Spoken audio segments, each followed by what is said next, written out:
All right, so a big question in psychology has been the nature versus nurture controversy or question, and how much of our development, how much of our growth from birth all the way through adulthood is impacted by our genes, our biology, and how much is impacted by the environment.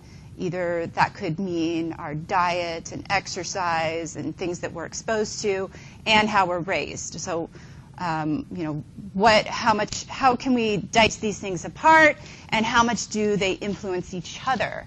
So we'll start off today talking about genes and sort of this really basics, okay? And then we'll get into a little bit about twin and adoption studies and how that helps us separate out some of the questions between biology and environment. If you can compare twins and then compare children who were raised by their non-biological parents. And then that gets a little bit into temperament, heredity, and the gene-environment interaction. Okay, so what do you think is most influential to human development?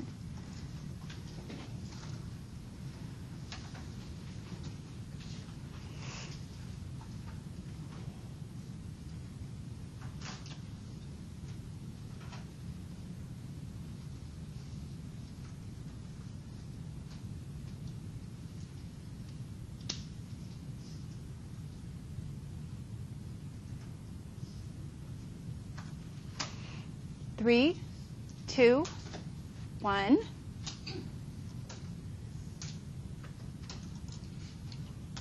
Okay, so wow, we have 20 people, over half the class, say our environment is most influential. But then we have another pocket of people saying that it's equal genetics and environment.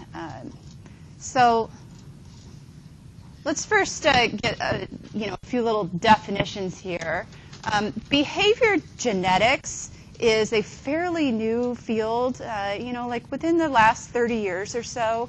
People who are really trying to figure out how does that DNA, that genetic blueprint, impact your development, which ultimately is that expression of the gene can be your behavior, right? So a behavior geneticist studies the differences and weighs the relative effects of heredity and environment. And behavior genetics basically is a bidirectional approach. So you have your DNA, something in your blueprint that is expressed externally, but then how the environment reacts to that can then further the course of your development. Environment then is every non-genetic influence. This gets a little bit more gray area when we start talking about something like during pregnancy. So when a woman is pregnant, and we'll go over, what's happening with a conception and how you're inheriting your DNA from your mother and your father. You've got your DNA that you inherit from your mother and your father, but then in that critical period of pregnancy, mom could be eating things, taking substances into her body that affect the developing fetus. So that's maybe, in a sense, that's biology, because there's something that's happening in the womb that's directly impacting that early course of development. But it's really non-genetic because it's something coming in from the environment. So as you're going through the articles this week and you're looking at the nature versus nurture, sometimes they'll call the nurturing environment of the womb as this external non-genetic, influence. But in so many ways, it's also, we kind of think of it as biology because that's no choice to the fetus, right? The fetus is just exposed to it. Sometimes environment includes choices and sometimes it doesn't. So then let's ask this question, see what you know. What are genes?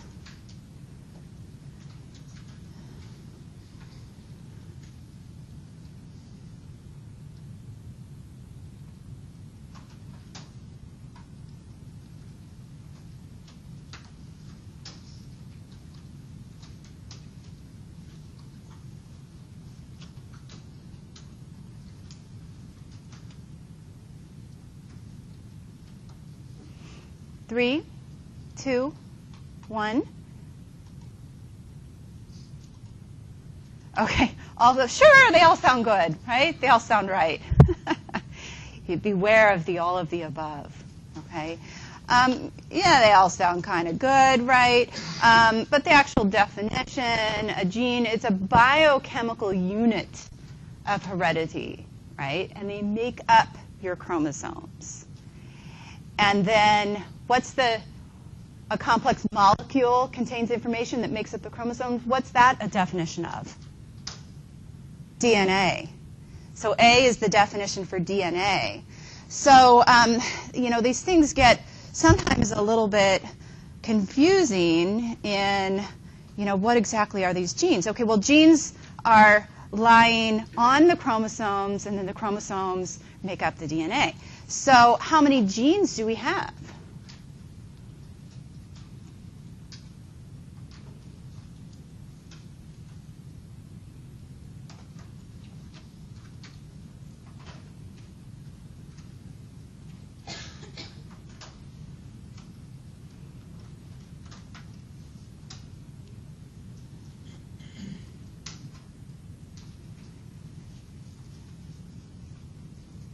Three, 2, 1. Okay, you're like, 46 or 23 pairs. I've heard that before. So that sounds like a good answer, but that is incorrect. What do you have 46 of or 23 pairs?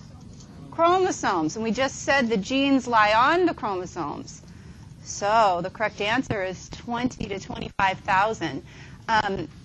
That doesn't seem like a lot.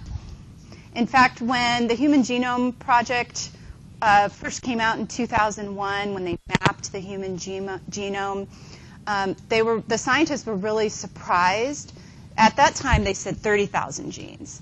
Now, we're over 10 years later, almost 15 years later, they're saying actually it's probably closer to about 20,000 genes. And they were surprised because prior to really mapping it out, they thought that humans had about 100,000 genes. They were just totally guessing. And they hadn't identified what all these genes are responsible for.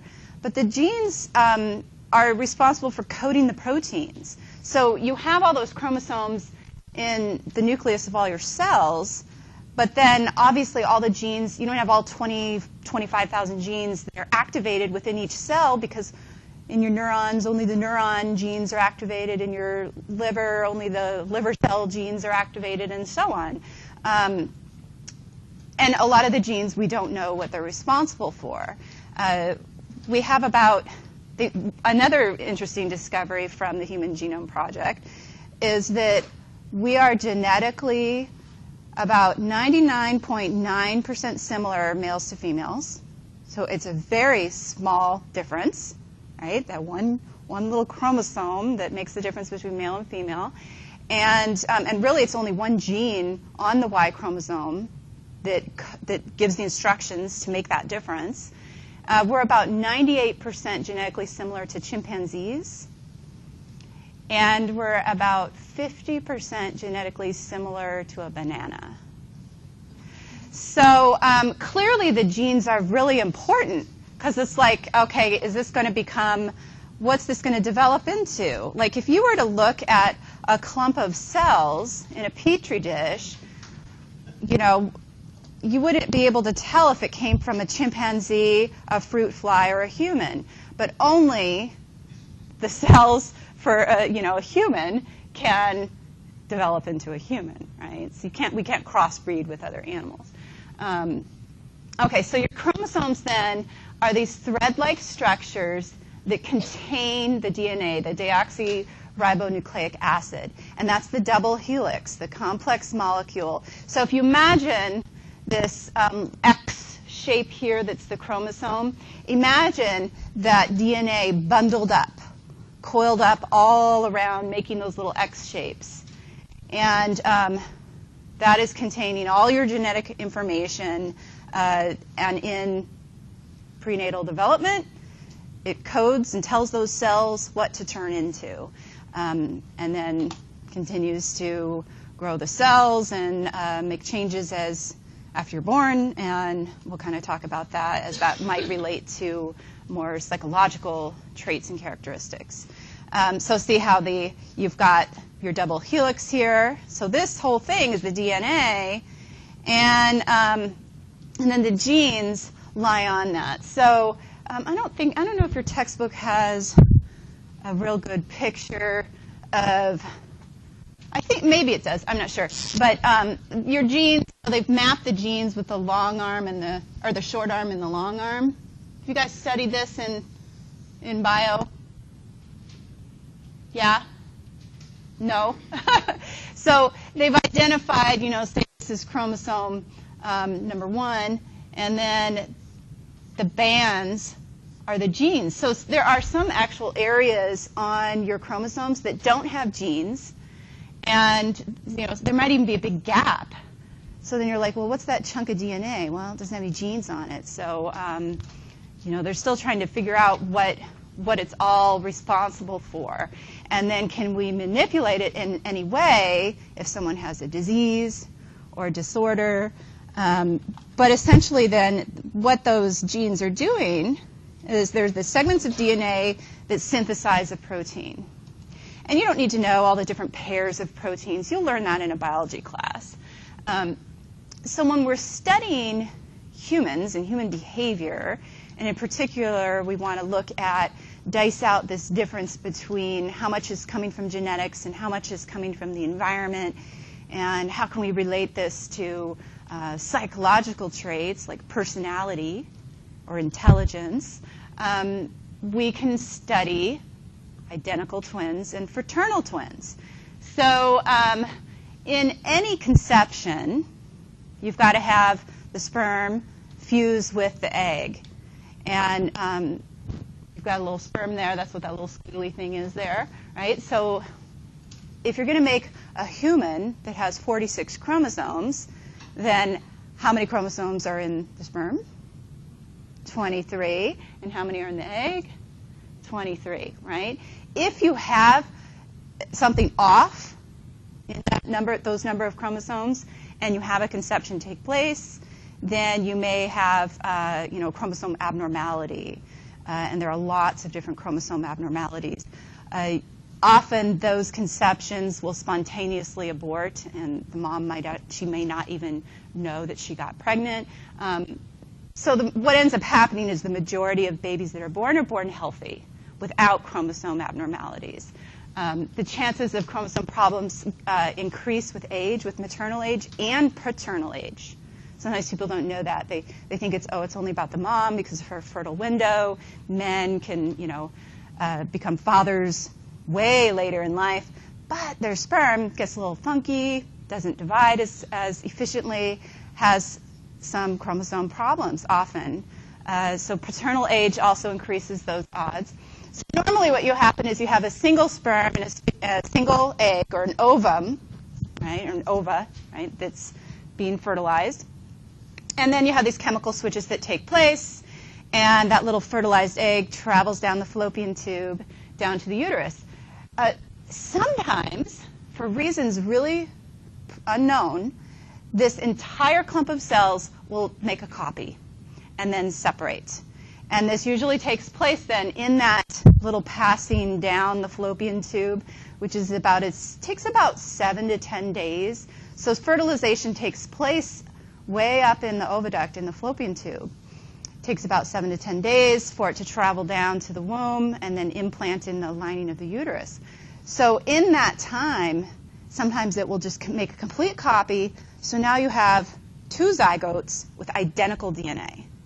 And we call those identical twins, or we would call them monozygotic twins. They came from a single zygote and then just separated. Sometimes it'll make 3 perfect copies, and then you have triplets. Yay, right?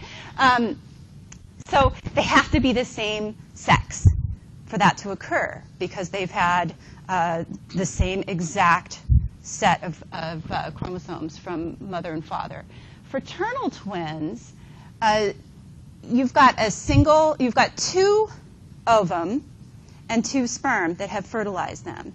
Now, some women may release 2 eggs from the same ovary or 1 from each ovary.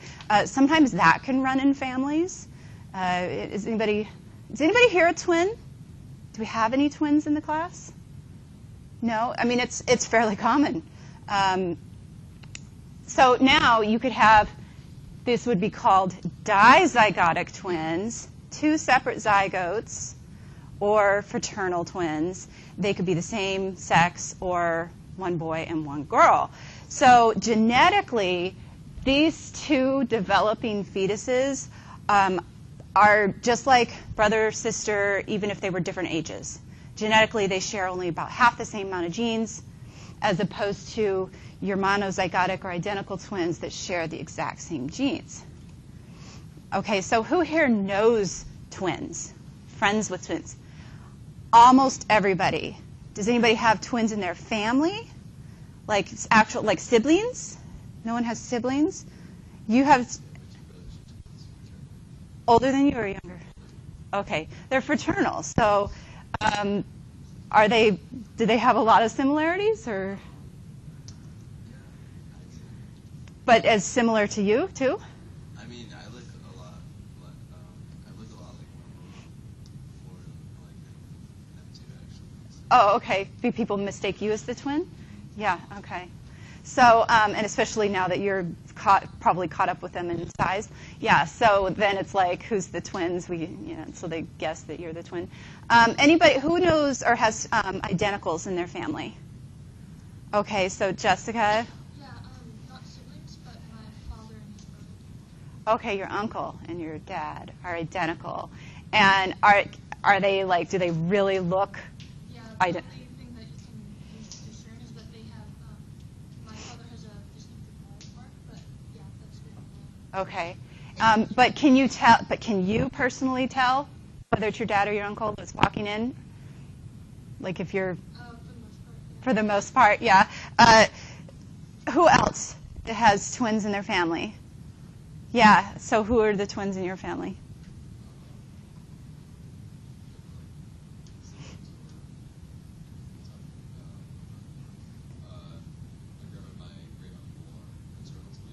Uh-huh. Well, sure. Uh-huh. They're no different than any, I mean, he could be 3 years older than her, and they're genetically, they're siblings. And they share half their DNA. And then, even then, it's in different combinations of what genes they share. Right? Like, my sister is 2.5 years older than me. We don't really look too much alike. She's got dark brown hair, brown eyes. She's shorter than me. Certain things that people say our voices sound alike, like when we used to live together, they didn't know who was answering the phone. Our personalities are different. Our temperament is different. She was quieter and more introverted growing up, and I was more extroverted. Now I think it's kind of flipped. She's more extroverted. Our culture tends to tell people that you need to be extroverted, and so that's sort of the American culture, and say, hey, if you want to get ahead and be successful, you got to speak up and be loud, and that's kind of what has happened, and maybe I've backed off a little bit. So, but does that mean that that's something that feels natural to her, or because she's been kind of cultivated to act that way in the workplace? But we don't really look that much alike. Maybe our eyebrows, we both have kind of big eyebrows, right? The Simpson eyebrows.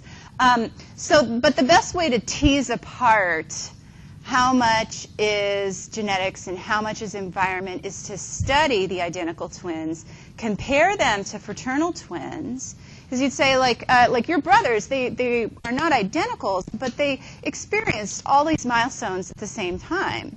So their first birthday, I'm sure they had shared parties for a very long time, if not still. And then, the first day of kindergarten, all these monumentous, milestones in your life, they shared with a sibling.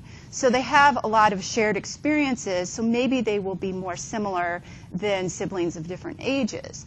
So we like to compare those fraternal twins with their shared experiences with the identical twins who have shared experiences and shared DNA. But then the really great studies are taking the twins that weren't raised together. They were reared apart. Now, this you don't see happen as often in our culture anymore, because usually adoption agencies want twins to stay together. But even just 20 years ago, you could, a girl could be pregnant and have put both babies up for adoption. One goes to a family here, one goes to a family over here, and they were closed adoptions, and so they didn't even know that the other person existed. That in particular happened probably through the 1970s. And then in the 80s, it became more like, hey, let's have open adoptions so that birth mothers can feel more connected, and because they can't imagine what that would be like going through that experience. So they have these open adoptions. So the Minnesota study of twins reared apart started in the 60s through the 70s. It was a very strong study where they found all these people who discovered that they had a twin. And then they studied them and found just absolutely unbelievable similarities. They were more like their identical twin that they had never met than they were with their siblings that they were raised with. And not just in how they looked, but psychological characteristics as well. So let's take a look at this little video. You kind of go, oh, well, this is a family of firefighters, or, oh, our family is full of teachers. And that's for real. Like my family, we have lots of teachers and lots of artists. And it's like, okay, is that because growing up your parents had that job and you were exposed to it and you thought, oh, maybe that's what I'll do? Or is it because there's something about your hardwiring, like your interests? Your actual interests maybe are coming from something like you're attracted to doing that profession, or obviously like being an artist or a musician, we know that seems to be something that's inherited. But it's got to be probably some bidirectionality going on with it. You have to be given the opportunity and exposed to it. But boy, when they show these twins reared apart, it really makes you go, wow, something maybe deep down in the DNA that's hardwired. And then comparing them to their biological parents as well, if they're able to get the DNA or get the, access to the biological parent, and then compare to the adoptive parent, they find people are more similar in all of these different things: personality, intelligence, with your biological parents versus the people that have invested all that time and effort with you in raising you. You're more like so DNA is obviously really important. That can sometimes be a little bit kind of news that if you're adopted and the idea that these people gave you up and you're like them, sometimes that can be sort of news that is a little bit unwelcomed at times. But maybe because of your, upbringing, your environment, you were able to aspire and reach opportunities that you wouldn't have been able to reach had you been, stayed in with your birth parents. Brain waves, heart rate, that kind of makes sense, right? That your biology would be the same. Here's another set of twins. These are the famous Jim twins. Now, their two adoptive families gave them the same name. Okay, so we'd say that's got to be coincidental, right? They were named James and then they went by Jim. But then these guys, they did choose the same profession. I believe they were firefighters as well. So they became firefighters. They married women with the same name. Then they got divorced. Oh, and then they had a son, and they named their son Jim. James II, and then they got divorced, and then their second wives also had the same name. And then they met as adults, and they were like, Okay, lots. So maybe those things are coincidental, but they found kind of similarity. You do have to be cautious, though, that you can find similarities amongst strangers as well. They even did that Time magazine study a few years ago of the your stranger twin. Have you seen that? It's pretty cool. You're like, these people are not even related, and they look, you know, so your doppelganger, right? Yeah. They have research saying that there are at least 7 other people in the world who look either exactly like you or very closely similarly related. 7. I don't know how they came up with 7. But yeah, and so we have to keep that in the back of our mind, that there are similarities amongst strangers. But when the Minnesota Twins Reared Apart study shows over 100 pairs of twins, and now they're getting even crazier stories from other parts of the world. I actually met one of the researchers a couple years ago that was part of that original study in the 1970s. And she now went down to Guatemala and found twins that were switched at birth in the hospital. So you had 2 sets of twins born in the hospital on the same day. Okay? And then one pair was accidentally switched, so you had one family went home with one of their daughters and then somebody else's daughter, and the other family went home with one of their daughters and somebody else's daughter. Sounds like a movie, doesn't it? Yeah. So this woman from the University of Minnesota went down to Guatemala and interviewed these, and then they really were able to kind of compare, because they thought, oh, they're not identical twins. We have fraternal twins. But actually, it was 2 sets of identical twins. So it was like an ideal case study to compare, you know, genetics to environment. And she went on to find other pairs of twins that were separated accidentally and switched in the hospital. Yeah, you'd think. Yeah, you'd hope that wasn't happening. I remember when I had my baby, I was like, they put a little anklet around both ankles, and it's got the mother's name on it.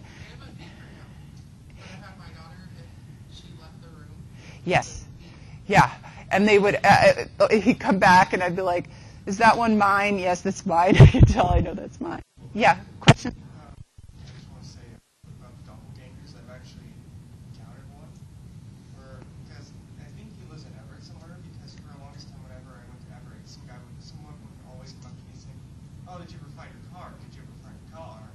Like, for a while, and he's like, I don't own a car. And I was really confused, and then one day walking around Everett, I saw some guy who looked exactly like me, with the same jacket, same pants, and same shoes, just a different backpack. So you actually did see the person who's... Yeah, he had like the same haircut as me and everything. And you don't have a twin brother at home that people have told you is your fraternal twin? Yeah. Parents like talk about that, but it's like it's very strange. And I've seen like doppelgangers from my friends where it's like I could have sworn it was them. Yeah, But yeah. It wasn't. Yeah. There was a girl that I went to high school with that people thought that we were each other. The only difference was our hair. Yeah. I mean, so you have to remember that there are these, you know, similarities among strangers, but I mean, the Minnesota study is a pretty strong one just because they have so many pairs that they've studied. That it does seem to be that, you know, DNA is pretty powerful. So, and then that, you know, having control over what that developing fetus is exposed to is also, you know, like I remember when, you know, when we were planning a family and we kind of like, well, if for some reason we couldn't have our own children, we would adopt. But just knowing in how important prenatal development is, I was like, man, I want to have control over that, right? Plus I want, you know, maybe my good DNA on DNA, I hope. I mean, so, you know, you just don't know. I mean, we don't have, even like cancer in my family, colon cancer runs in my family. I mean, those are things that get passed down, right? So we have a new field of study then called epigenetics. So how can twins be so similar but then also have differences? If they have the same DNA, shouldn't they be totally exactly the same? You know, Jessica, like you said, your dad and your uncle, one of them has a mole on his face that's real identifiable. You can, even at birth, you can sometimes tell identicals apart because of a birthmark or being slightly larger. One of them might have gotten a little bit better access from the placenta and be taken up a little bit more space in the womb, be a little bit bigger, even from the beginning. So sometimes you have changes immediately. So the gene expression does get altered, and this is a new field of study now called epigenetics. So you have your genome, you know, all those 20,000 genes or so, 25,000 genes, but then you have sort of another layer on top of that, that's an epigenetics means above the genome, lying above, that can silence or activate genes. So, and a lot of this happens during the critical period of prenatal development. So if mom is eating something or breathing in toxic fumes or smoking or drinking alcohol, that can affect the expression of genes right away, early on, before that baby's even born. But then after you're born and you engage in different activities, you eat different foods, you again are affecting that expression of the gene. So just because one twin develops cancer, does that mean that it's inevitable that the other twin is going to get cancer? No. She's at higher risk because she has the same DNA, but lifestyle is huge. A lot of times things get triggered from the environment through lifestyle. So diet is an important thing, but also, we always have choices, right? But you don't always choose, that the gene expression isn't necessarily is often out of your control, right? Okay, so looking then at epigenetics and adoption studies, we kind of go, wow, siblings are, yes, they're pretty similar, but then even in the same family, even if they have, a lot of similar physical characteristics, they also seem to be pretty different. Maybe their personalities are pretty different. They have different, do they have the same exact experience living under the roof with their parents? Yeah. They separated. I live with my dad, and my brother and sister grew up with my mom, and we are exactly the same, but we were raised different. You're exactly the same. Is that possible? Huh? Is it possible to be exactly like someone else? Exactly, but our personalities are the same, and like me and my sister and my brother, like we look like we could be triplets. Okay, so looking alike and being alike, as far as I caution you in saying we have the exact same personality, because I don't think that's possible. But like my brother even is, you can't tell if you're talking to my biological father or him on the phone. Right. It's so weird. Yeah, go ahead. Well, I have 3 older sisters and a lot older. And my parents separated when I was young, but my sister was like 14 and a half years. So she grew up with 2 parents. I grew up with just my mom. And we were like insanely different personality-wise, but almost always when all 4 of us together, everybody's like, "Wait, who's you?" Even though Uh-huh. we're 12 years apart and like, it's like, no, not exactly. But like differently, we're very different. I'm the only person in my family that has narcolepsy. Uh-huh. Anything like that, but I think that most Maybe. It is fascinating how we can have so many similarities yet be so different. we all laugh the same. Yeah, and that's, my sister and I are like that too, and and the whole, like, even just how you hold your body, like when you're talking, and you stand a certain way or you move your hands around. I gesture a lot. You guys know that when I'm talking. Did somebody model that to me and I learned it, or is it just in? My sister kind of does the same thing, so it's kind of weird, but because of epigenetics and things getting expressed, and then everybody has their own unique experience. Plus, I don't care what any parent says. If they say, "Oh, we parent our children all the same," no, I don't. It's not possible. How is it possible? I mean, because every child is different. I mean, how I respond to I'll try to use the same exact technique with one kid as that worked with the other one, and it doesn't work with this one, and I'm like, oh no, what am I going to do? And they look at you like, you got to be kidding me, like that's not going to work, So it's their individual temperament or personality and how you react to it. So I guess, you share half your genes, but then they're expressed. You have different genes. If you've got mom and dad each have 20 to 25,000 genes, and each their cells, the reproductive cells are called gametes because it has half your DNA, but it's in different combinations. So then every single conception is like trillions of different combinations of genes. So you may share about 10,000, but then they may or may not be expressed. So does parenting have an effect? Or what does parenting have an effect on in the development? I think your Personality and temperament?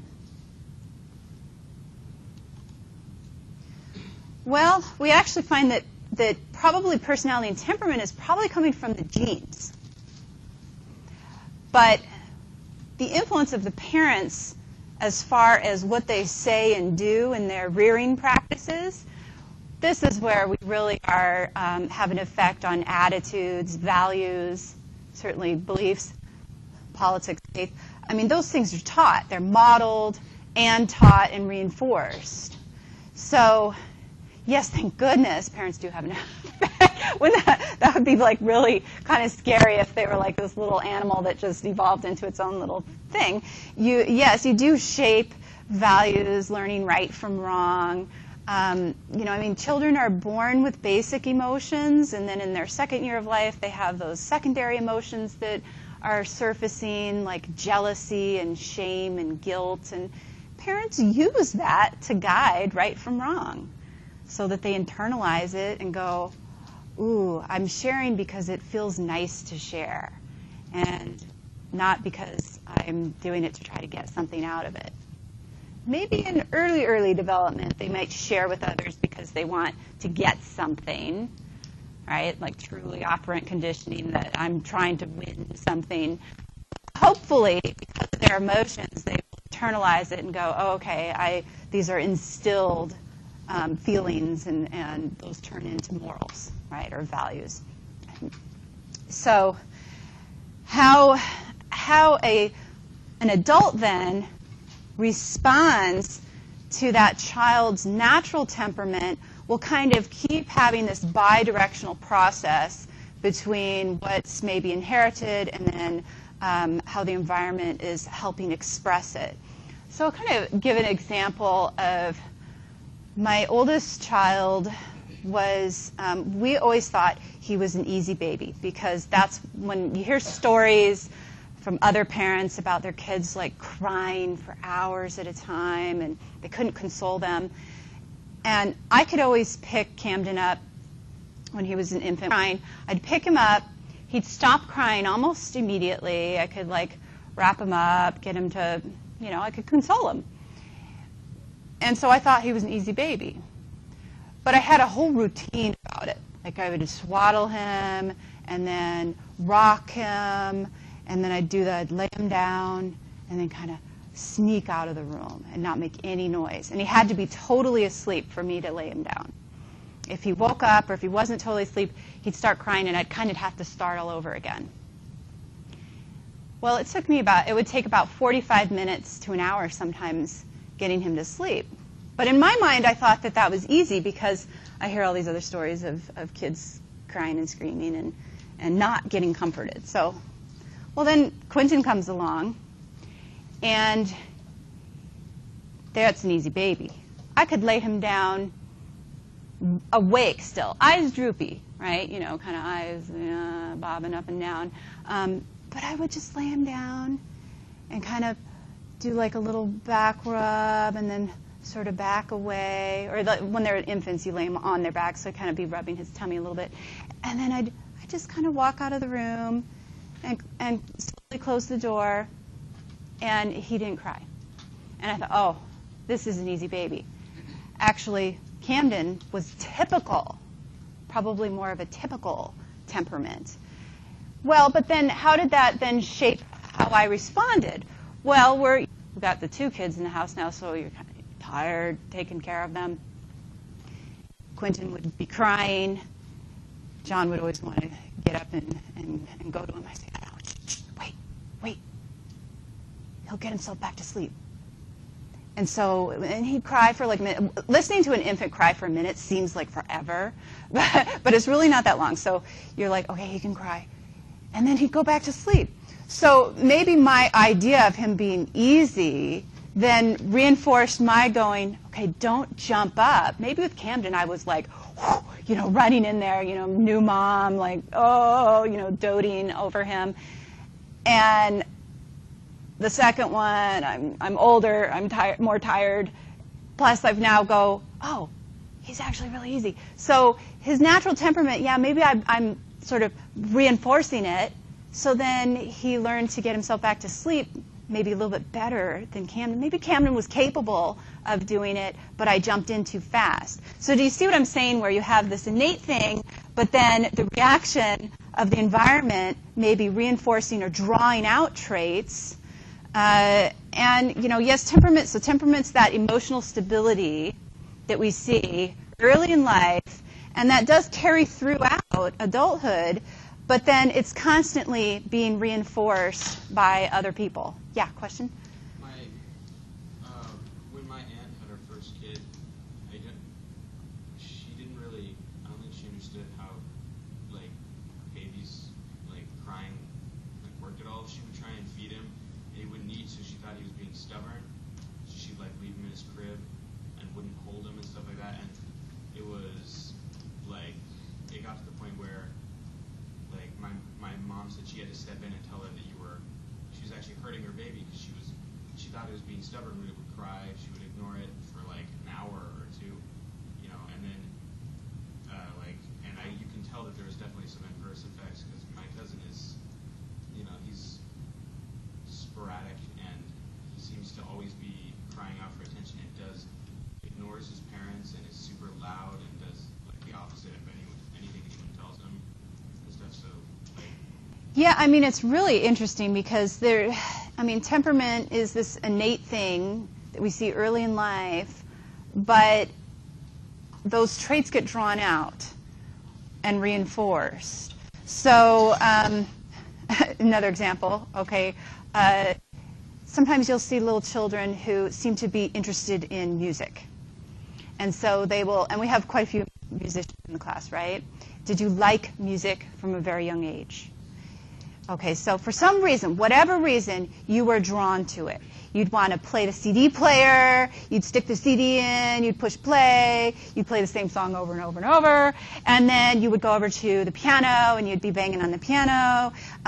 You'd be playing in your house, and then when you heard a song come on the TV, you'd run over. Okay, so then parents or other people that come visit, they see that and they go, he really likes music. And so then they buy you a xylophone. And so you're 2 years old and you're playing the xylophone, and then they say, oh, let's sign him up for a music lesson.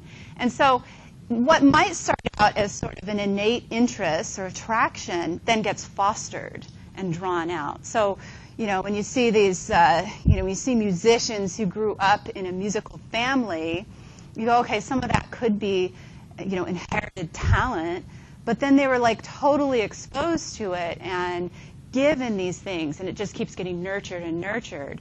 So, how many things are completely only nature or completely only nurture? Hardly anything. It's got to be constantly this bi-directional process. It's like how people respond to you then. You as a person also start picking up on these things, and you kind of go, okay, I'm a funny guy, and people are laughing at me, with me? I don't know.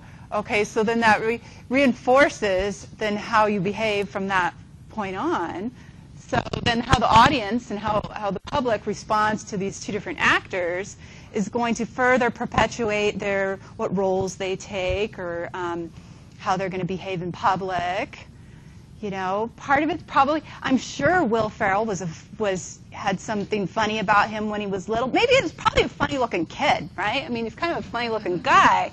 He's not, I call him ugly, but I don't know, he's not like this, you know, he's not like a male model type of looking guy, right? So maybe as a kid, maybe he was decided to then be the class clown, and then maybe had a knack for it.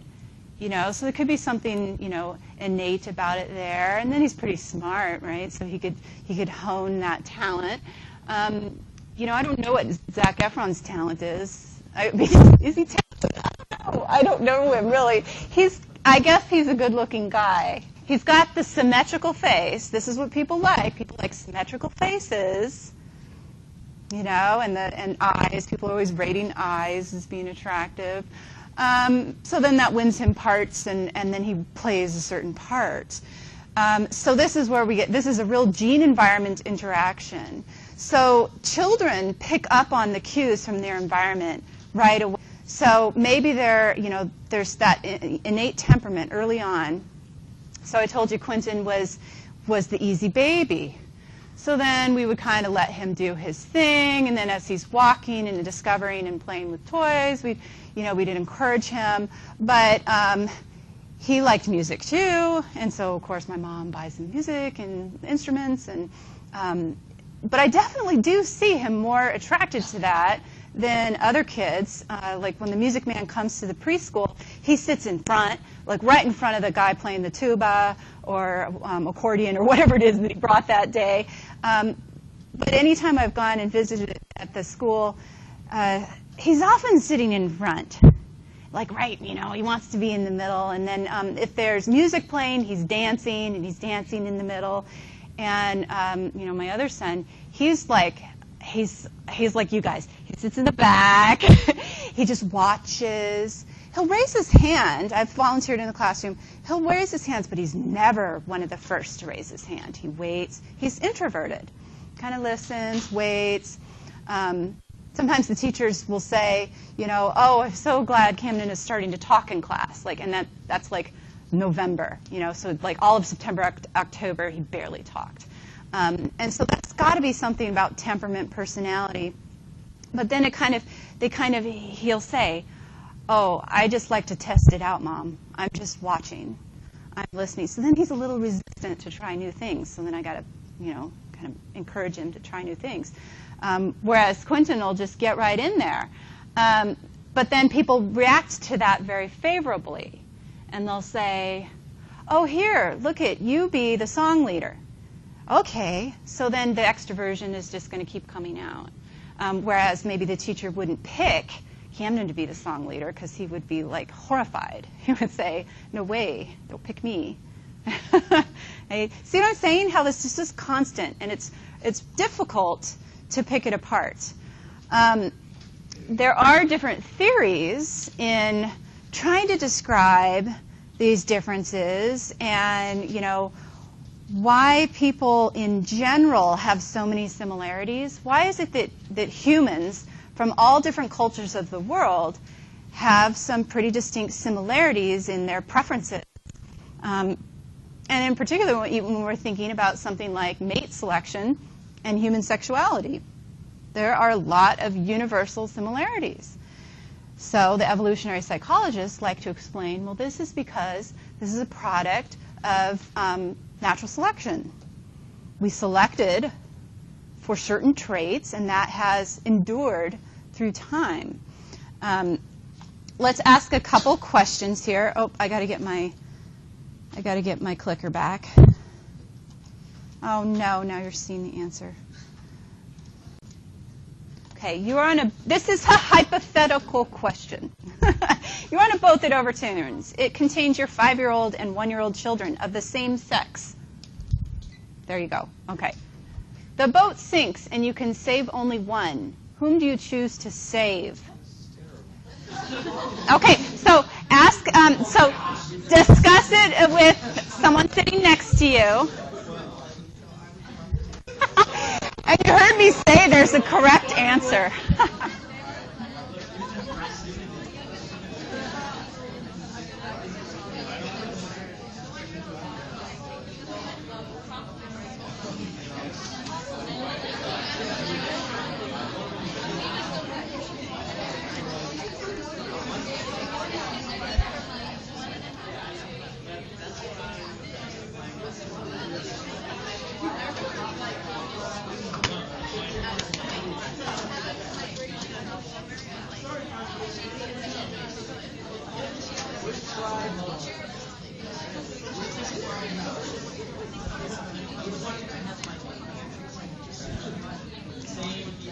Okay, put in your answer.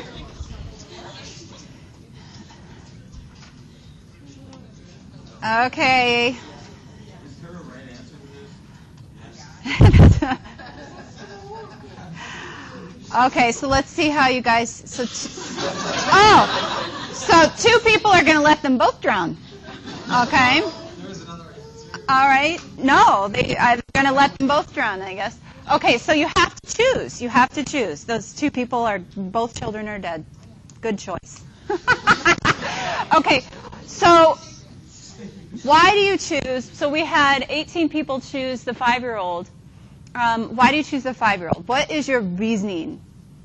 Yes. Even though well, that's horrific. For the 5-year-old, it's a more established relationship. If I did know them, and they'd probably exude more personality than the 1-year-old. Okay, so you have known this person longer and invested the parenting time for longer. Maybe the personality's there. Yeah. After you get off this boat, you'll probably be on an island somewhere. You're going to need a 5-year-old, 1-year-old. Okay, so the 5-year-old, hey, right. The 5-year-old is already somewhat self-sufficient. They can feed themselves. They could help you. Okay, the 1-year-old, you got to totally take care of the 1-year-old yourself. Yeah. My 5-year-old should be able to swim, so I'm going to have one. Okay, but that's not the scenario. One is going to die. Sorry. Okay, who picked so we had some people pick the 1-year-old. Why would you choose to save the 1-year-old then? So you said because your 5-year-old can survive on their own. Well, that's not the question, though. One is going to die, so. I told you this is a hypothetical. Why do you choose the 1-year-old then? Because several people did. Why? I just thought it would affect the 5-year-old more if you to lose a younger sibling or something. So that, I didn't really think survival-wise afterwards, but I thought in the future it would affect more as the 1-year-old probably growing up would not know the situation. Okay. We could also flip that in the whole drowning process. The 5-year-old's going, Daddy! And the 1-year-old is just, out. Slips under. There's somebody over here. Yeah. I'm laughing about it because it's totally just a scenario. Yeah, one more. Personally, I think I chose the 1-year-old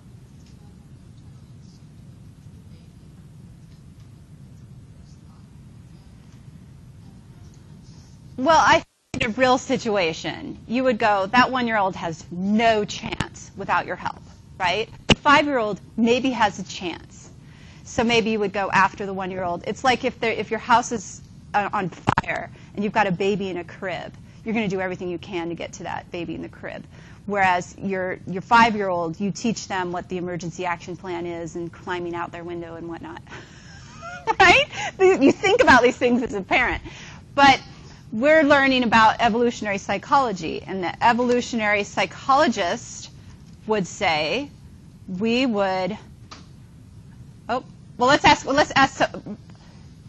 one more question. But we would save the 5-year-old. Okay, we would save the 5-year-old. Right? Let's go back a second. We would save the 5-year-old because you've invested 5 years. They're already a little bit self-sufficient. And they have a greater likelihood of carrying on your DNA. That's why I've got a little DNA. So Double. psychology says that you would take the the evolutionary psychologist, from the survival of the fittest point of view, this person is more likely to carry on your DNA. The 1-year-old could get sick from something else, right? So there's a greater chance that they would survive. Okay, now the same boat. You are slow to learn lessons. Contains your 40-year-old and 20-year-old children. You must be really old by now. Both of the same sex. Neither can swim. So this means that one of them is going to die. Whom do you choose to save? So talk with a partner.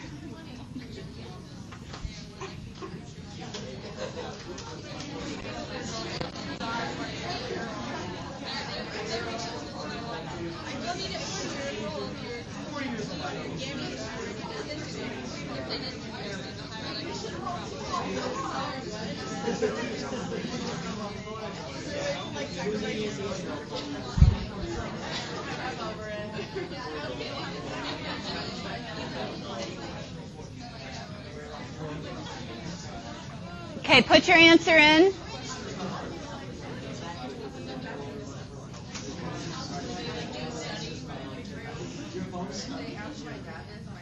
Three, two, one. Is that everybody? Okay. All right, let's see what you say. Okay, so first I'd like to say thanks a lot. And one person is drowning himself. Okay. All right. So why? Well, none of you are going to save me because I can swim, right? You know that. Okay. But why are you all going to save the 20-year-old? Because they're young, they have a long life. Okay. More likely to reproduce. The 40-year-old. Okay, so if we're looking through the evolutionary psychologist's point of view, and it's all about reproductive success, then you choose who is most capable of carrying on your DNA. You have 2 children, so you're like, okay, the DNA is being carried on. Maybe the 40-year-old has already had children, and they're on the shore waving at you, and you go, "There's my." Okay, so you're done with that child, right? Maybe this child here, then the 20-year-old is in their, reproductive window still, likely to carry on your DNA, so you rescue the 20-year-old. Obviously, these are hypotheticals, scenarios that, I would probably come up with some other possible solution, right, in real life. But in looking at using this lens of evolutionary psychology, they really are looking at reproductive success and who is most likely to carry on the DNA. Now, evolutionary psychologists study all sorts of different aspects of human behavior, and their explanation is always going back to this natural selection and survival of the fittest. Which of course was, coming from Charles Darwin, and that we can select for traits. So, you're looking for a partner to mate with. Do people really walk around and go, I wonder what kind of, father he would make? I mean, I think that we don't outright do that. That's not our immediate thought process. However, is it maybe a little bit in the back of your mind? I mean, you meet someone who has all sorts of genetic disorders in their family. Well, maybe you don't think about that immediately, but then if you're planning for a family, then all of a sudden that might come to mind. So biologists use natural selection to domesticate animals. That's how we got domesticated cats and dogs. You select for certain traits, breed them together. So this scientist has domesticated wild foxes. Isn't that a really messed up situation though, where the mean foxes they would send them to I don't know. I don't know. They're taking all they're doing is they're taking the friendliest, so you take the friendliest fox from this litter over here and the friendliest fox from this litter over here, breed them together, and you get some more friendly foxes, and then you breed them with some, and eventually, a few generations down the line, you get this domesticated fox. Do we do this as humans? No. When you go to a party, or you're going out and you're meeting new people, you know, what do you look for in a partner? You look at what she looks like, or is she smart? Are we fishing for clues and level of intelligence by what kind of conversation they can engage in? Are we not selecting traits? Yeah. It's on a different level. It's not like you're walking around at the party going, who's going to make the smartest baby for me? You know, and cruising around. You're looking for a compatible mate, and we often will choose someone who's and think about it. People tend to date people within their same sort of social circle and in their same sort of level of education and thus level of intelligence. And in some ways, then we are sort of people will, you know, date and marry and hook up and reproduce successfully, but this is kind of where things don't get stirred up in the pot too much unless you're like, you know, moving around and meeting a lot of different people. But when we're looking at differences between men and women and then what people look for in a mate, you know, often people will say, well, they want someone attractive. I mean, who doesn't want an attractive mate, right? You want a good-looking partner. But then are you going to go for a partner who's so good-looking, like maybe you think of yourself as maybe like a 5? Do you shoot for the 10? Do you ask out the 10? No. You do? You do? It depends on how many times. If you get shot down, eventually over time, you'll figure out. That's how people figure out that you're a 5 and not a 10. Because then you've gotten turned down enough times, or you're heartbroken, that you go, okay, or you realize that the 10 is a-hole because they've got so many people coming at them that they, you know, you go, okay, well, I'm not going to have anything to do with that. I'm going to go for this person. I still want an attractive person, but I will aim a little lower. Attainable.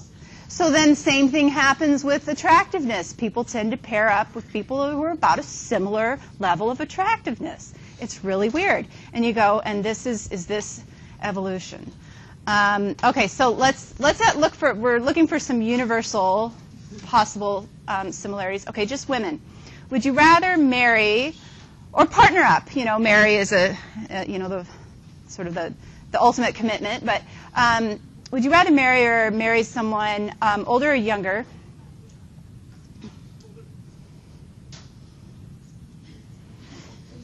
I don't know how many females we have. Okay, that might be all the females. Okay. All right, let's ask the men.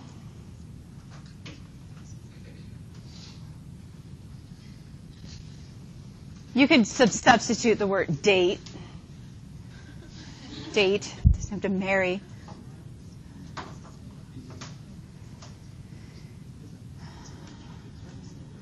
Okay, stop it there.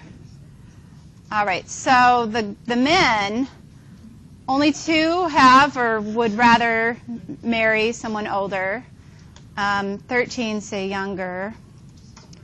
And then for the women, it's the opposite. This person here maybe doesn't care. Okay, so they've done these studies, cultures all over the world, and found that this is a fairly universal response, that women prefer men that are older than them, and men prefer women that are younger than them. Now, this is all, we're looking at heterosexuals, so it might not be the best question for, if you're homosexual, it might not relate. However, it could in certain aspects, if we talk about it more. But why do you think, for heterosexuals, why do you think that women are saying they have or would rather marry a man that's older? Yeah. Well, this comes into the nature versus nurture debate, but specifically in the North American US of A culture, it's really been ingrained into since like centuries and centuries ago that men were usually, when they're older, were married off to, the younger women were married off to older men because of dowries and money. It's just been something that's been in the culture for a long, long time. And it's usually shown, even today, still in media, where you have the younger girl being attracted to the older man and trying to seduce him. So it's evolutionary, but at the same time, it's also something that's been enforced by our cultural preferences for a long time. Okay, so cultural, customary, but then we could say, why were the young girls married off to the older men? Was that because of evolution? Why, Because younger women can bear children. Yeah, there's the fertile window is a real thing. It's not imaginary. You've got it's about 30 years that females can reproduce. It's a pretty big window, 30 years. But, you don't want to be reproducing when you're 12 or 13. You probably don't want to be reproducing when you're 50. So that means your window, your best healthy window, is between about age 20 and 40, right? And so then that means finding a mate and all that, Okay, so then why do men prefer the younger woman? Pretty? They're prettier?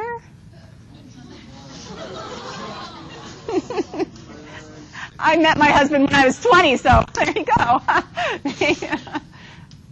Okay.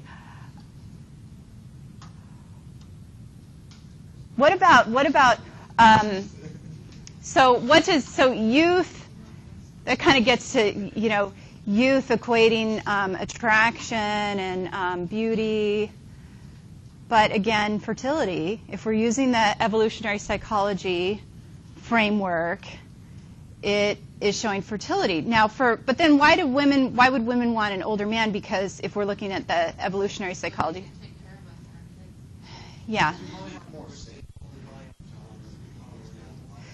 So if we're looking back to, a couple million years ago, maybe it was that they could provide and go slay animals, and they've had experience slaying animals, and they can bring it back to the cave and feed you and feed your baby or feed you so that you can feed the baby in the cave. Maybe today we equate that to experience and moolah, right? You have the means to support. Okay, so that's what evolutionary psychologists like to do. They like to look at contemporary patterns of behavior and reflect back, okay, why are we getting these universal responses? Okay, let's do one more. Okay, so men, which is more important in selecting a mate? Good financial prospects or good looks? It's anonymous. Don't worry.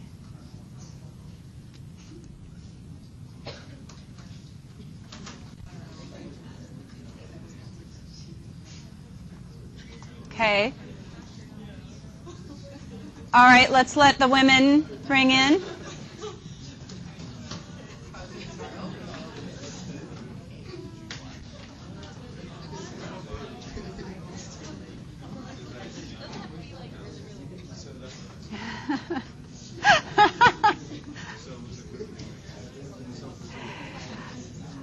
I just overheard that. He doesn't have to be really, really good looking, but he's got to be smart. Okay, because if you're smart, then you can get a job and make money. Okay, so women are a little split, and the men are not so split. Okay, but you want your girls to be smart, right?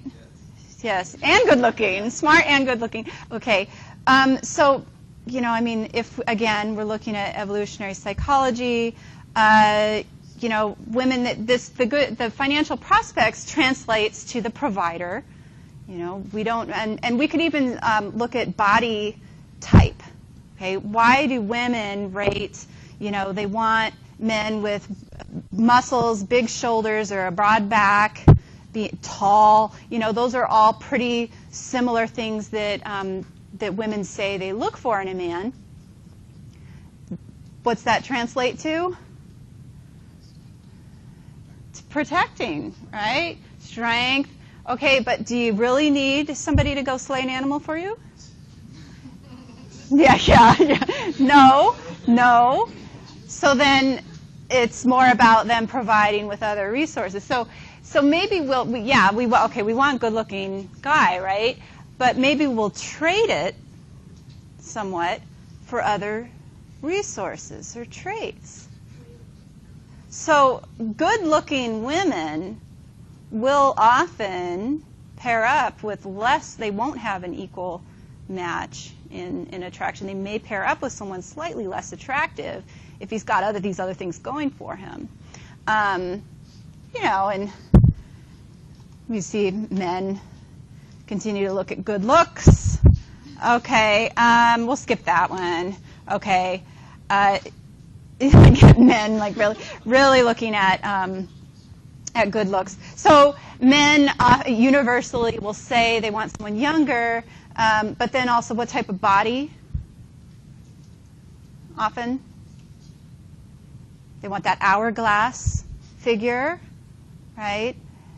Just perfect, right? Just the right amount of boob, but not, you know. Okay, so this like somehow translates to feeding the baby, and but believe me, anybody can feed a baby. You could be like pretty much almost totally flat-chested, and you get pregnant, and your boobs get bigger. So more boob is not better. for that's right. So it really doesn't have anything to do with that, but maybe it's a sign that this woman has enough fat on her body to sustain a pregnancy and to and then feed a baby. And same thing, when the hips wide enough to give birth. There's this thing called modern medicine where if your hips are somehow not wide enough, although they do expand, you know, during delivery, that you could have a cesarean. So there are, and guys know that, right? And certainly people have individual preferences, like what type of person you're drawn to or attracted to. But we do see some pretty universal similarities. One thing that when looking at gender differences between men and women, sometimes you'll hear different things like, women talk more than men. Have you heard that one? Or women use more words in a day than men do. Or men are more analytical or math. They're better at math and engineering than women. Have you heard that one? Okay, when they've done large-scale studies looking at these so-called differences, they've actually found that they're very small differences. In fact, women might express themselves differently, but men talk just as much. Got a lot of guys in this class that talk a lot. So it's really not a gender generalization that we can make. When they do these large-scale studies, and a meta-analysis is when they compare a lot of different studies to each other, they do find that there are two key things about males and females that differ. And one is sexuality, and the other one is aggression. And both stem from what major difference in the body? Testosterone, right? So testosterone is responsible for the sex drive in both males and females, but males produce a much, much higher level of testosterone. So, maybe some of this is coming from evolution than in sexual behavior, but then we got to remember that cultural piece, like Athena said. Culture has also sort of kind of jumped on the bandwagon and saying, oh, it's okay if men are sexual, and it might even be encouraged. Whereas if females are too sexual, then, you know, it's slutty or something, right? So it's a really mixed message then, and might explain, so maybe it's not just evolution, it's also this cultural piece. But when you ask people about questions like casual sex, of course you got to remember these are self-report surveys, and people can lie, right? Either over-report or under-report. So maybe men are over-reporting how much sex they're having. They're not in relationships. Casual sex is just sex for sex, right? Not relationships. 58% are saying they're engaging in casual sex, and only 34%. So then you go, who are they having sex with? You know, maybe the same girls. Or maybe, you know, I mean, I don't know if they separated out heterosexuals and homosexuals. Sex for affection, only 25% of males are reporting that they have sex for affection. They're usually saying that they're having it for a physical experience. But a higher percent of females report that they have sex for affection. And then males versus females thinking about sex every day. They do have some pretty interesting studies where they'll give the subjects a little tape recorder. And, of course, it's important that the subjects don't know what the study is fully about. And they'll just say every time a buzzer goes off, you report what it is that you're thinking about. And they find that not only are men thinking about sex every day, they're thinking about sex several times during the day. You know, again, that little lurking thing in your mind going, ooh, girls aren't supposed to be so sexual, and so maybe they're not really reporting what they're really thinking in the study. So you have to take that into account. Put all of these things together. You've got natural selection. We're sort of choosing mates based on our own perceptions. Maybe females are choosier about their mates or have less casual sex because if they were to get pregnant, that's a bigger risk because that's their body and their life, right, from that point on, whereas a male, hopefully he won't, but he can walk away. Okay? That's bad, right, guys? That's bad, but he can walk away. So maybe he's less choosy and will have more casual sex because that's not as big of a factor. So let's watch this let's see, do we have a few minutes? Yes. Okay, we'll watch this segment on choosing a mate.